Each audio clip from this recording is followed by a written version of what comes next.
Breaking news. Marjorie Taylor Greene's anti-NATO bill was largely shot down by GOP lawmakers. Marjorie Taylor Greene's amendment, which would have required Congress to reduce funding to NATO, was defeated by more than 100 Republican votes on Wednesday.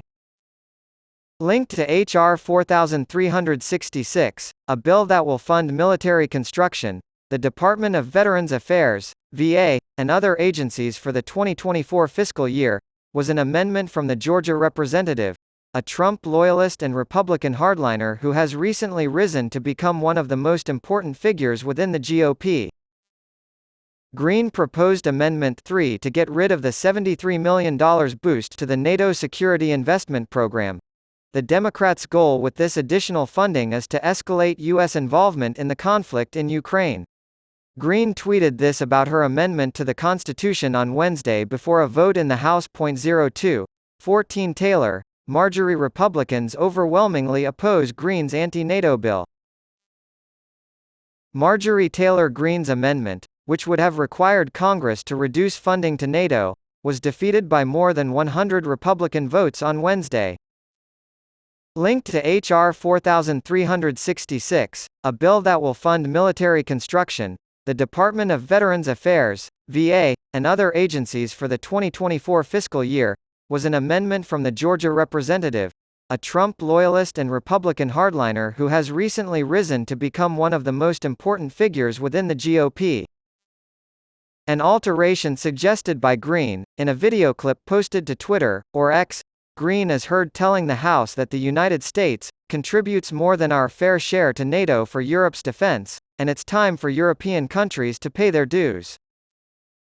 She went on to say that the United States should invest the money it sends to NATO, to defend Ukraine's democracy even though they're not even a NATO member nation, into the security of the country and the defense of our own borders. However, her fellow Republicans failed to back her, with 137 lawmakers, including House Speaker Kevin McCarthy, voting down the amendment. 83 Republicans voted in favor of the amendment, while 5 Republicans did not cast a ballot. Not a single Democrat voted for Greene's amendment.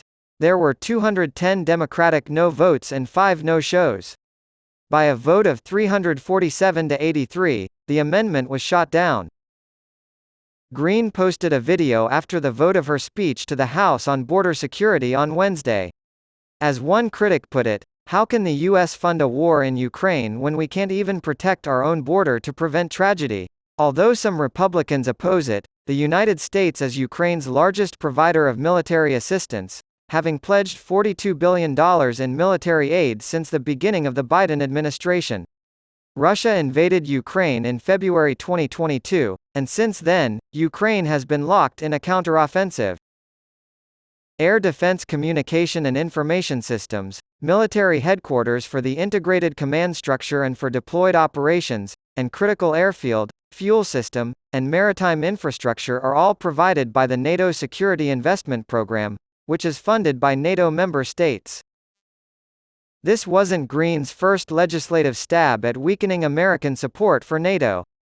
Greene filed 6 amendments to the controversial National Defense Authorization Act on July 11. Her goals were to end aid to Ukraine and remove the United States from NATO, which she called, not a reliable partner. Greene suffered a personal loss on Wednesday, but McCarthy scored a minor victory when he succeeded in getting lawmakers to debate the first of 12 fiscal bills for the upcoming year.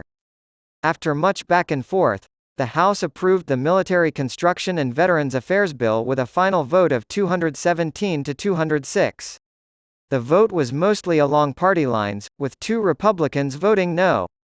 It's possible that the bill will pass this week.